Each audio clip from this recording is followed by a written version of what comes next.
Hola, buenos días. Bienvenidos al proyecto IPG Patsala de Español. Me llamo Carlos Izquierdo Tobías y soy exprofesor visitante de Jamia Millia Islamia en Nueva Delhi. Ahora nos encontramos en el módulo 6 del paper Cultura y Civilización Española. Este módulo se titula Iberia prerromana. El territorio de la península ibérica ha estado habitado desde épocas muy remotas por diversos pueblos. Encontramos restos de los primeros homínidos que se remontan más de 1 millón de años de antigüedad. La prehistoria, que se define como el periodo de tiempo anterior a la aparición de la escritura, se divide en 3 etapas: paleolítico, neolítico y edad de los metales. En la época paleolítica, la península ibérica estuvo habitada por numerosas poblaciones, lo cual tiene por consecuencia la existencia de numerosos yacimientos arqueológicos. De todos ellos destacamos 2. Situada en la provincia de Burgos, este yacimiento arqueológico contiene pinturas rupestres, gran cantidad de instrumentos de caza y numerosos huesos de antepasados del hombre. En ellas se han encontrado los restos de homínidos, antepasados del Homo sapiens sapiens actual, más antiguos de Europa. Algunos huesos tienen más de 1 millón de años de antigüedad. Las cuevas de Altamira se encuentran en la provincia de Cantabria, en el norte de España, y constituyen la culminación artística del periodo prehistórico conocido como Paleolítico Superior. En sus muros, seres humanos representaban imágenes de caza con tal talento en la ejecución que durante más de 20 años, de 1880 a 1902, se pensó que eran una falsificación hecha por artistas contemporáneos. Las condiciones de vida del Paleolítico eran muy duras, y tanto el clima como los recursos naturales eran determinantes para la supervivencia de las comunidades humanas, esencialmente nómadas dedicadas a la caza y la recolección. Con el tránsito al Neolítico tiene lugar el desarrollo de la agricultura. Asociado a este avance tecnológico fundamental, encontramos los restos arqueológicos como cerámica e instrumentos de metal, principalmente bronce. En la península ibérica el Neolítico no fue tan avanzado como en Oriente Medio o Egipto, y en consecuencia no encontramos restos de ciudades que permitan saber con claridad cómo era la organización social de aquella época. Sin embargo, por el estudio de los restos arqueológicos, está bastante claro que en la segunda mitad del quinto milenio a.C., comunidades del sureste de España ya conocían la agricultura: trigo, cebada, centeno y legumbres como la lenteja y las habas. También utilizaban el esparto para confeccionar cestas y tenían un dominio incipiente de la metalurgia. Vamos a hablar ahora sobre las colonizaciones. Empecemos con los fenicios y griegos. En el primer milenio a.C. tiene lugar la llegada paulatina de colonizadores procedentes de otras regiones del Mediterráneo: fenicios, griegos y posteriormente cartaginenses. Estas sociedades estaban muy avanzadas, conocían el uso de la escritura y eran capaces de navegar grandes distancias gracias a un buen conocimiento de las técnicas de navegación. El interés principal de estos pueblos era el comercio. Tanto en el caso de los griegos como en el de los fenicios, la obtención de materias primas, oro, plata y cobre, era el objetivo fundamental. Para asegurar el correcto funcionamiento de las relaciones comerciales, los colonizadores establecieron una serie de factorías a lo largo de las rutas comerciales, entre las que destacan Ampurias, en el caso de los griegos, fundada en el siglo VII a.C. y en la actual provincia de Gerona, y Gadir, latín Gades, actualmente Cádiz, en el caso de los fenicios, fundada alrededor del año 1100 a.C. Desde el punto de vista cronológico se pueden distinguir 3 etapas en la colonización de los pueblos del este del Mediterráneo. Una primera etapa a finales del segundo milenio a.C. de navegación fenicia, una segunda etapa en la que los griegos extienden su dominio por toda la orilla norte del Mediterráneo, colonizando el sur de Italia y el nordeste de la península ibérica, y una tercera etapa a partir del año 535 a.C. de dominio púnico en el sur y griego en el nordeste. Vamos a hablar ahora sobre la colonización púnica. Los fenicios son originarios de la costa este del Mediterráneo, en lo que actualmente constituye el sur del Líbano. Tiro y Sidón eran las ciudades más importantes, pero estaban sometidas a la influencia de los poderes políticos vecinos que eran muy potentes: Egipto, Persia y Asiria. Desde época muy remota se dedicaron a la navegación, actuando como intermediarios entre los pueblos del Mediterráneo y los grandes imperios de Oriente Medio. Uno de los enclaves más importantes en la ruta comercial del Mediterráneo lo constituía Cartago, fundada en el año 718 a.C. y situada a 17 kilómetros de la actual capital de Túnez. Con la decadencia de Tiro, a partir de su conquista por los babilonios en el año 573 a.C., Cartago comenzó a ampliar su zona de influencia y colonizó toda la costa norte de África, así como la costa meridional de la península ibérica y las islas de Sicilia y Cerdeña. Así fue como, con el paso de los siglos, construyó un verdadero imperio comercial con una vocación de monopolio mucho más fuerte que la de los anteriores colonizadores fenicios.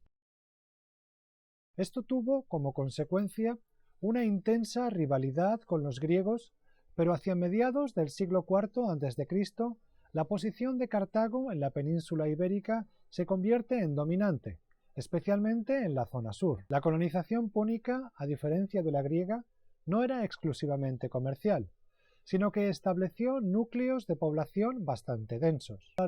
Vamos a hablar ahora sobre la cultura griega. Gracias al alto desarrollo de la cultura griega entre los siglos VIII y IV a.C., las fuentes escritas que documentan sus viajes a Iberia son mucho más fiables que las fenicias. La gran colonización griega del Mediterráneo occidental comenzó en el siglo VIII a.C., si bien es muy posible que antes hubiera habido viajes esporádicos de exploración comercial. A partir de la victoria cartaginense en la batalla de Alalia, los griegos perdieron el acceso al sur de España, donde terminaba la ruta comercial con Tartesos. En consecuencia, el dominio griego quedó limitado a la costa oriental, donde Ampurias fue la colonia más importante, pero siempre bajo la influencia de Marsella, sur de Francia, que era la ciudad principal. Vamos a hablar ahora sobre la culminación de las colonizaciones del Imperio cartaginés. A mediados del siglo IV a.C., la rivalidad entre griegos y cartagineses dividió la península en dos áreas de influencia. Sin embargo, tras la primera guerra púnica entre Cartago y Roma, entre el año 265 y 241 a.C., los cartagineses perdieron Sicilia, Córcega y Cerdeña, y en consecuencia empezaron a considerar a la península ibérica como un territorio para dominar de forma total en lugar de la explotación comercial anterior. Así, en el año 237, el general Amílcar Barca desembarcó en Cádiz y se lanzó a la conquista militar de la península, llegando a controlar todo el sur y sometiendo por la fuerza a los pueblos indígenas. Su yerno, Asdrúbal, fundó Cartago Nova, la actual Cartagena, en la región de Murcia, con el objetivo de crear un centro de poder en la península. Esta política militarista tendrá como consecuencia la Segunda Guerra Púnica, que desembocará en la destrucción total de Cartago y la expansión del dominio de Roma en la península. Vamos a hablar ahora sobre Tartesos. Con el nombre de Tartesos se hace referencia al primer estado originario de la península ibérica del que se tiene constancia. Las fuentes fenicias, griegas y hasta la Biblia hacen referencia a un poderoso y rico estado situado en el extremo occidental del mundo conocido. La palabra Tartesos hace referencia al mismo tiempo en estas fuentes a un río, a una ciudad y a un estado. La ciudad en cuestión no ha sido encontrada, lo cual ha añadido mucho misterio a la ya de por sí oscura historia de este imperio. Sin embargo, hay algunas cosas que sí se saben sobre Tartesos. En primer lugar, la ubicación de su zona de influencia, que se localiza en el sur de la península ibérica. Controlaban los extraordinarios recursos mineros de la zona, desde Huelva a Almería, y se dedicaban al comercio con los fenicios y griegos. Eran además intermediarios comerciales en el comercio del preciado estaño procedente de las Islas Británicas, metal esencial en la fabricación del bronce, que por entonces aún no había sido sustituido por el hierro en la fabricación de herramientas y armas. Los tartesos también navegaban hacia el sur siguiendo la costa africana, pero no para comerciar, sino por la pesca. Las fuentes griegas hablan de un rey de Tartesos llamado Argantonio, cuyo reinado se puede datar con bastante exactitud en el final del siglo VII a.C. y la primera mitad del VI. Es sin duda el momento de máximo esplendor de esta civilización, que a partir de entonces comienza a decaer y se desintegra totalmente ya en el siglo V a.C., cuando el poder de Cartago asciende. La influencia cultural sobre Tartesos de los colonizadores extranjeros, mucho más avanzados, debió ser muy grande. En la actualidad, se está procediendo al estudio metódico de los materiales arqueológicos encontrados en la zona sur, que datan de esta época y que se habían considerado fenicios hasta ahora. Es muy posible que en realidad se trate de productos indígenas que imitaban el arte del Mediterráneo oriental y en cuya confección podrían haber participado artesanos extranjeros.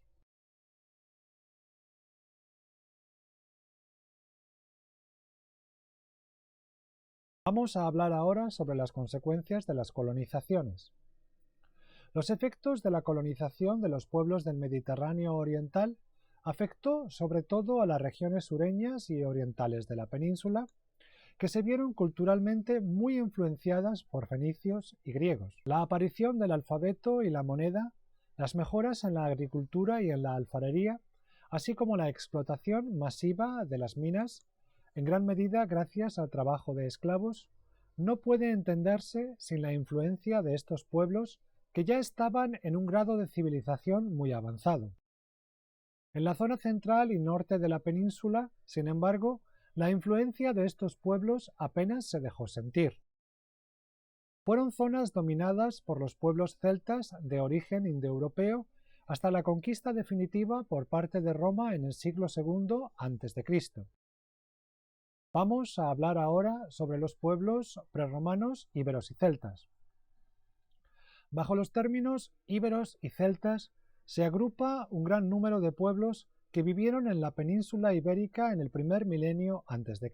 Los pueblos celtas se concentraban en la zona centro y norte de la península, eran nómadas o seminómadas y hablaban lenguas indoeuropeas, mientras que los pueblos íberos eran descendientes de los antiguos pobladores neolíticos y hablaban lenguas no indoeuropeas, y estaban en contacto directo con los pueblos del Mediterráneo oriental que les influenciaron en gran medida.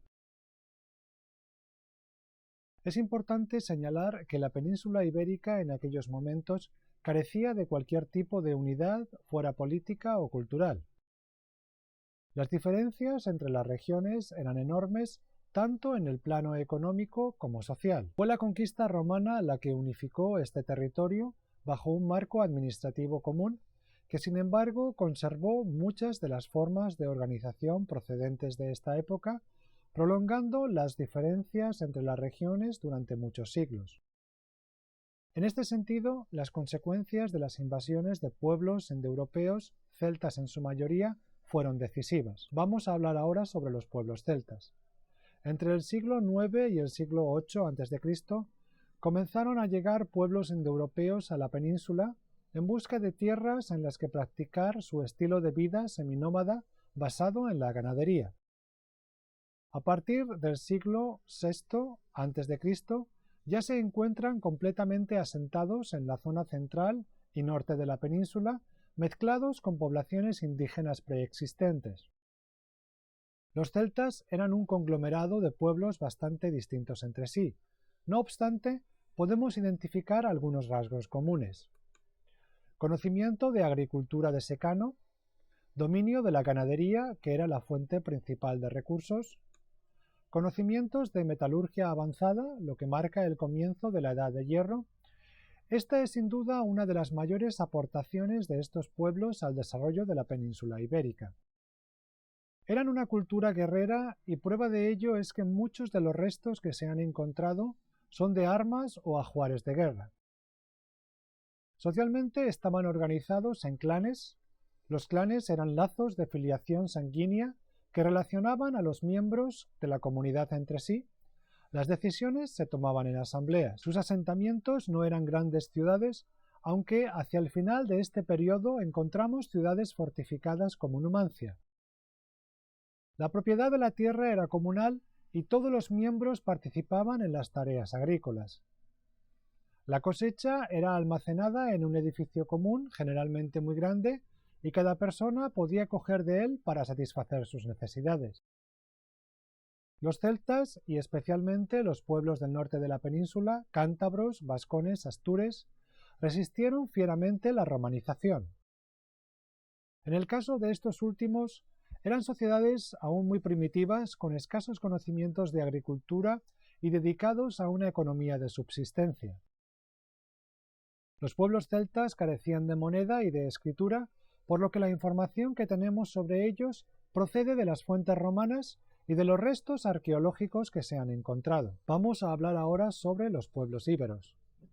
Los griegos denominaban íberos a los habitantes de la costa oriental de la península ibérica para diferenciarlos de los pueblos del interior, cuyas costumbres eran totalmente diferentes. Hablaban una lengua no indoeuropea conocida como íbero, que se extendía hasta el sur de Francia y que constaba de un avanzado sistema de escritura con hasta 3 alfabetos. Sin embargo, aunque se ha descifrado el alfabeto, no se ha podido traducir, de modo que actualmente se desconoce el significado de las inscripciones en este idioma. A diferencia de los pueblos celtas, más primitivos e igualitarios en su organización social, la sociedad de los pueblos íberos estaba fuertemente jerarquizada, con una aristocracia posiblemente terrateniente y comunidades dedicadas al comercio con abundante riqueza. La influencia griega en la zona oriental de la península se dejó sentir en los pueblos íberos. Se han encontrado monedas griegas que datan del siglo VII a.C., lo cual presupone una importante red comercial. En el plano político, muchas comunidades se organizaban como ciudades-estado a la manera griega. Se desconoce con exactitud la organización económica de los pueblos íberos, pero parece claro que tenían un dominio de la agricultura muy avanzado, con cultivo de cereales, olivos y vid, que producían aceite y vino destinados a la exportación. También se desarrollaron otras actividades más especializadas, como la producción intensiva de lino en Saitabi, actual Játiva, para la producción textil, también destinadas a la exportación. Finalmente, la costa ibérica destacó desde tiempos remotos por su industria de derivados piscícolas, especialmente los pescados en salazón y escabeche. Sin embargo, por lo que más destacaron los íberos fue por su avanzado desarrollo artístico. En el arte íbero destaca sobre todo la escultura, pero también conocían la pintura y la cerámica. La escultura íbera era esencialmente figurativa y funeraria, es decir, estatuas en piedra o metal de pequeño tamaño que funcionaban como ofrendas funerarias. Sin duda, la pieza más conocida es la llamada Dama de Elche, una estatua que representa el busto de una mujer muy adornada y con un complejo peinado. Está realizada en piedra caliza y mide 56 centímetros de alto. A modo de conclusión, vamos a hablar de la situación de la península ibérica antes de la conquista romana. La principal idea que podemos extraer de este módulo es que la península ibérica, durante el primer milenio a.C., era un territorio habitado por pueblos muy diferentes entre sí. Las estructuras económicas, sociales y políticas de las diferentes regiones eran diferentes, consecuencia de la historia de cada una de ellas.